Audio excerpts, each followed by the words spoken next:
However, he thinks the problem with the world is actually baby boomers. It's a bit unusual, but please welcome Ray Trevisan to tell us why baby boomers need to get out of the way. Thank you. Born in the 60s, the first computer I ever touched was when I was 24 years old. It was a Micro B 64K. And here I am tonight reminded of a primary school function my wife and I went to in 2006 where a futurist told us in 10 years the class of 2006 would graduate from university and apply for jobs that didn't exist yet. 50% of those jobs would not exist at that 2006. Now, that very same year, Facebook opened up its website to everybody, and today they're a $5 billion corporation in revenues and $65 billion market cap. My, how the world can change. Especially given that I actually come from IT, and I just thought, 50% of jobs haven't been invented yet. But the problem is, dinosaurs still rule the world. The Institute of Company Directors will tell us that the average age of directors here in Australia, top-line directors, is 59 years old. What's worse is if you're young and a woman, that figure reduces quite dramatically. So what I'm hoping to do tonight is maybe give you a little bit of illumination from somebody who is a baby boomer and hangs around a lot of baby boomers. Because I sense there is a growing frustration out there. Many of my colleagues haven't gone back to university, haven't re-educated, so they're still sitting on the same degrees that they got in the 70s and the 80s.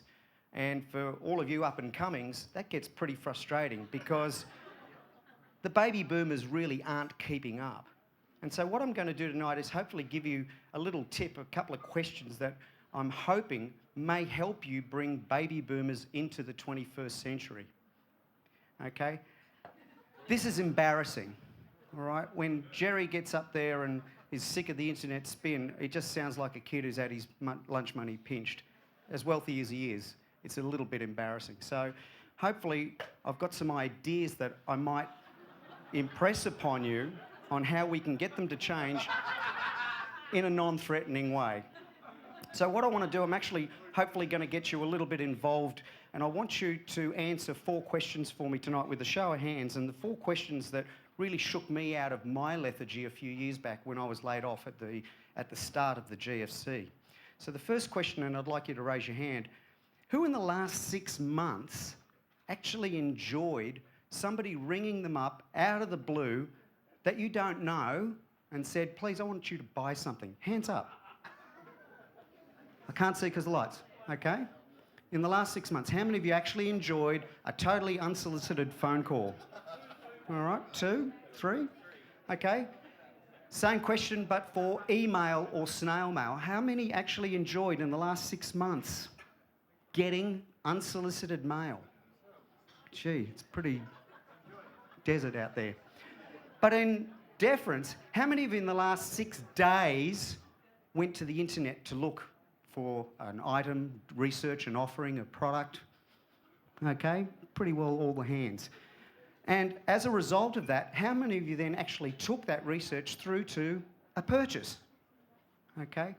Now, all of you that are 15, 20, 30 years younger than me will sit there and go, well, of course.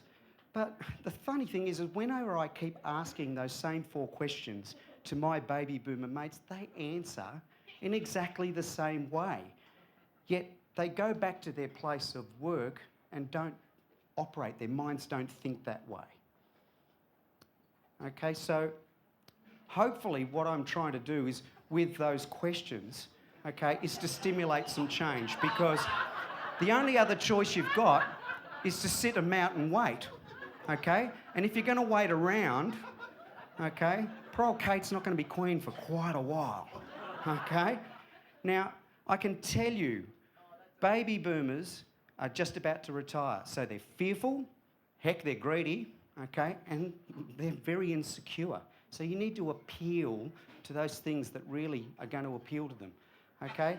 And you need to show them the money, okay? And part of what that 4 questions really does is it should really highlight to them, hopefully, in the simplistic terms, why they should be getting on that digital bus.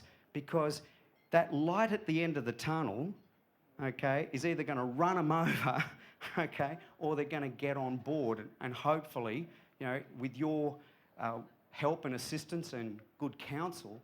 And again, why I like those 4 questions is simply because it brings it back to a very easy to understand concept. And when somebody said to me in 2006 that my kids are going to apply for jobs that ain't invented yet, remember, it could happen to you too. Thank you so kindly for your time.